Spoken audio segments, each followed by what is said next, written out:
During the mid-20th century, uranium mining and prospecting was common on the Colorado Plateau.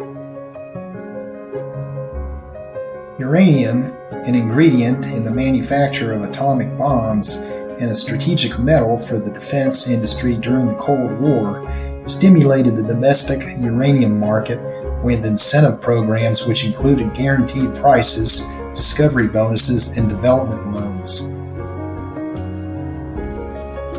Reliance upon deposits from the Belgian Congo in Canada was a hindrance to national defense, and the quest for domestic sources of uranium was needed. The Atomic Energy Act of 1946 established the Atomic Energy Commission, whose standing offer involved a $10,000 bonus for the first 20 short tons of ore or mechanical concentrates, assaying 20% or more from a single undeveloped location. This incentive led to heightened uranium exploration for individuals and corporations. It enticed men like Charlie Steen to actively seek out uranium deposits. Reliance upon a geology background rather than a Geiger counter enabled him to seek out potential locations bearing uranium concentrations. Steen found his success with the Mi Vida Claim Group after coring through 14 feet of pitchblende on July 6, 1952. Steen would make millions off the uranium ore discovery, which also transformed the town of Moab, Utah, from agriculture to a mining boom town. The erection of the nation's first independently owned uranium processing mill, Uranium Reduction Company, later known as the Atlas Uranium Mill, north of Moab, ensured a thriving economy based upon the processing of uranium and vanadium ore through the declining Cold War era in the early 1980s. Uranium prospecting and mine development was also picking up in northern Arizona. The Jack Daniels open-pit uranium mines were one of those sites developed upon discovery of a radioactive anomaly during the initial exploration in the summer of 1955. Several prospectors noted high radioactivity in a pile of drill hole cuttings at the base of a power line pole. Located on the Navajo Reservation 2 miles northeast of Cameron, these mines were christened after a discarded whiskey bottle found on site. This deviated from the other mines in the area named after the Navajo permittee. Mining permits and leases were provided by the Navajo Tribal Council after approval through the Bureau of Indian Affairs, U.S. Department of the Interior.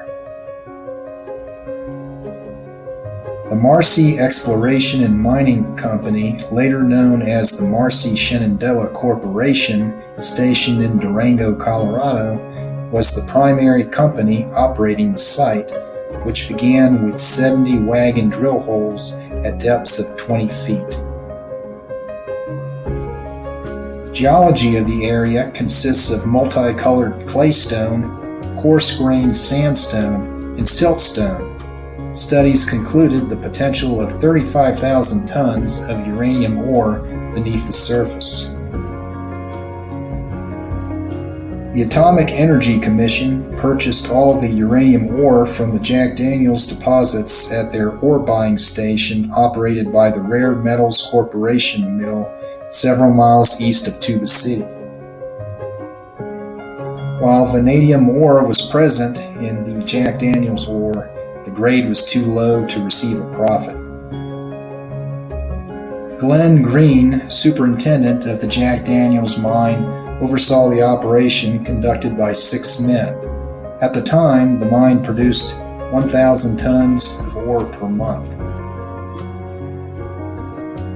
The Jack Daniels No. 1 mine was the largest and most productive in the area, with oxidized ore deposits containing uranium oxides, along with sulfates, silicates, carbonates, molybdates, and rare vanadates. Additional mines noted for miner production included the Jack Daniels No. 2 through 4 mines and the No. 5, an extension of the No. 1 open pit. Boulwadite was the most common uranium mineral found at the Jack Daniels deposits. Other notable minerals included phosphoranulite and schrockingorite. Petrified wood was also found at the site. Allis-Chalmers HD-5 front-end loaders were used to remove 3 feet of overburden in order to access the ore. The open pit measured 500 feet in length and 250 feet wide. The depth was 26 feet. Average thickness of the ore body was 5 feet, with a waste rock to ore ratio of 2.5 to 1. Production occurred from 1956 to 1958, with the Marcy Company canceling their permit the following year as the economic ore was depleted. Total recorded production was 39,440 tons, which graded 0.225% uranium oxide. In 1960, Page P. Blakemore, manager of the Cameron Mining Company, acquired mining rights to the property, shipping 993.73 tons of ore averaging 0.18% uranium oxide. The last uranium production around the Cameron area occurred in early 1963. Today, the mine's surface land is under the jurisdiction of tribal trust.